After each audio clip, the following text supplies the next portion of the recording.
Europe 1, Village Média.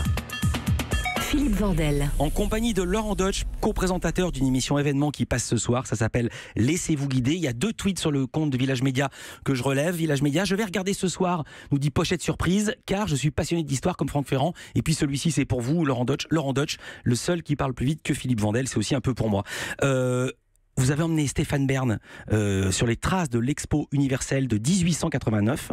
On a un vestige qui reste, qui est parvenu jusqu'à nous, qui est la Tour Eiffel, mais elle n'avait pas l'allure qu'on lui connaît. Non, surtout au niveau de sa couleur, puisqu'au départ elle était rouge ocre. Et elle est un peu passée par tous les tons. Elle a été jaune. Elle a été habillée de slogans publicitaires. On a tous Citroën. Ouais, notamment Citroën. Mais pourquoi et avant d'adopter cette espèce de vert brun qu'elle a aujourd'hui, ça lui donnait déjà c'était en rapport avec la protection, protection de l'acier. Donc il y avait une espèce de, c'était pas, je cherche mes termes, mais c'est pas du galvanisé, mais c'était une espèce de rouille, quoi, ça d'anti-rouille, voilà. Mais ensuite, on lui a préféré ce vert brun qui lui va si bien aujourd'hui, un peu marron. Alors vous nous avez appris également quelque chose dans l'émission, c'est que la Tour Eiffel a failli disparaître.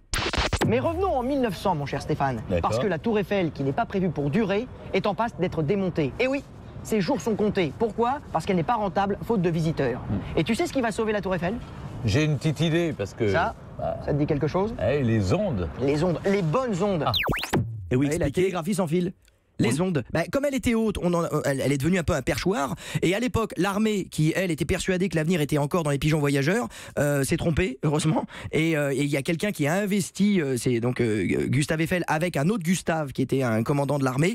Et ils ont investi les lieux pour s'en servir comme promontoire pour diffuser, recevoir et transmettre des ondes. Ça a fonctionné et c'est ce qui a sauvé la Tour Eiffel, et on a renouvelé la concession. Mais c'est vrai qu'elle est amenée à disparaître, un peu comme tous les monuments des expositions universelles. Pour faire court, on a toujours du regret quand on se passionne pour Paris et pour tous ces monuments, parce que les expositions universelles, il y avait des choses hallucinantes, complètement fantastiques. On reconstituait des rues médiévales juste à côté de la Seine. Enfin, c'était des trucs où on n'hésitait pas à rivaliser d'audace et d'ingénierie pour surprendre l'autre. Mais malheureusement, c'était temporaire. Et donc, tout était non pas construit en pierre, mais en stuc et en plâtre. Donc, tout disparaissait. La Tour Eiffel est une miraculée. Comment vous avez travaillé avec Stéphane Bern? Tout était écrit ou vous avez vraiment tenté de Alors j'ai tout écrit pour moi, j'ai tout écrit pour Stéphane Bern, et on s'est amusés tous les deux. Non, je déconne, il a une connaissance empirique incroyable, où on essayait de se maintenir des surprises, mais je dois avouer qu'avec Stéphane, c'est difficile de le surprendre, parce qu'il rebondit sur tout. Mais est-ce que vous aviez révisé avant? Notamment, est-ce que vous aviez révisé sur Marseille?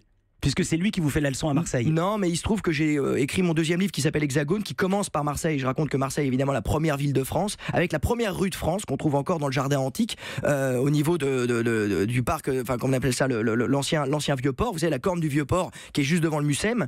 Et je m'y étais attelé. Et donc le Marseillais des Phocéens, des Grecs et des Romains, donc antique, je le connais assez bien. Donc lui, il allait plutôt vers le Marseille ouvrier, le Marseille industriel, le port, le pont transbordeur, l'ancien téléphérique qui montait à Notre-Dame de la Garde. Donc il a réussi à me choper sur des choses plus actuelles. Vous avez une bonne mémoire, il vous a appris pourquoi les canons des forts de Marseille, c'est-à-dire le fort Saint-Jean et le fort Saint-Nicolas, étaient dirigés vers l'intérieur de la ville, non pas vers l'extérieur. Bien sûr, c'était pour se méfier des Marseillais. N'oublions pas qu'une bonne partie de la population marseillaise, c'était des forçats et des anciens bagnards. Il y a une image magnifique, c'est que vous arrivez par la ville, par une petite barque, sur une petite barque à moteur, et vous retrouvez face à une galère royale absolument monumentale. Regarde sur la poupe, on voit des tritons là. Oui. Et les tritons, si je ne m'abuse, c'est l'équivalent masculin de la sirène, à savoir un buste humain avec une queue de poisson.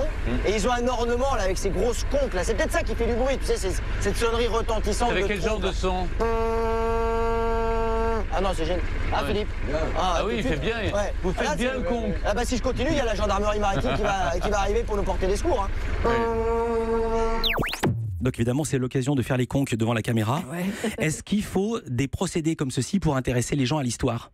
Il faut pas hésiter d'en abuser, d'en surabuser, parce que tout d'un coup, là, on a un budget illimité pour pas très cher. Autrefois, quand on n'avait pas les images de synthèse ni la réalité augmentée, il fallait tout construire. Alors c'était magnifique, ça rappelle l'Hermione pour parler bateau et maritime, quand vous avez cette espèce de gigantesque frégate de la mer comme ça qui se retrouve reconstituée devant vous. C'est formidable, mais ça coûte un prix fou et ça demande beaucoup de temps. Là, pour moins de temps et moins d'argent, on peut se retrouver dans le passé. Donc oui, il faut pas hésiter à continuer. Et à faire les idiots avec Bern. C'est ça que je veux dire, c'est pour attirer du monde. Vous savez, moi, je suis un passionné d'histoire et je prends l'histoire au pied de la lettre. C'est-à-dire que pour moi, l'histoire, ce sont de belles histoires. Et pourquoi ne pas apprendre en s'amusant? C'est un divertissement et ça doit nous réunir et non pas nous séparer. Vous avez vu l'émission terminée?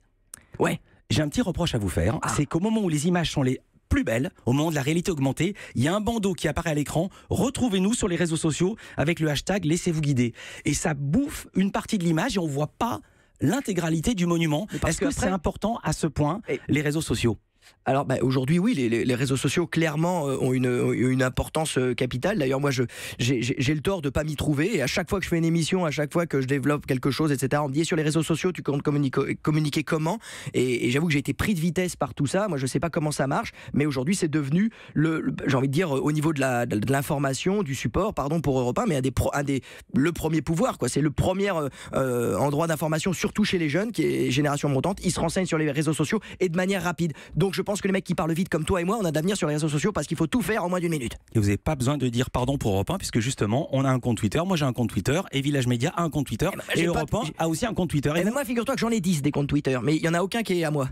On en prend pour moi des comptes. C'est quoi les tous sont fake? Ouais, c'est des fakes. Il y en a qui sont plus ou moins amusants, d'autres qui sont plus ou moins détestables. D'ailleurs, ça m'a valu une histoire il y a quelques années où on a cru que c'était moi qui me cachais derrière un compte hostile. Mais c'est vrai que voilà, on est capable de tout et n'importe quoi sur Internet, mais on est aussi capable non seulement du pire, j'en ai été la victime, mais du meilleur, donc il faut s'y mettre. Dernière petite question, il y aura un épisode numéro 2 ? Si le succès nous prête vie, si les téléspectateurs nous suivent et ont encore envie de voir de la réalité augmentée et une espèce comme ça d'affrontement heureux et savoureux autour de l'histoire et de notre histoire à tous, eh bien on continuera avec Stéphane, ouais. Europe 1.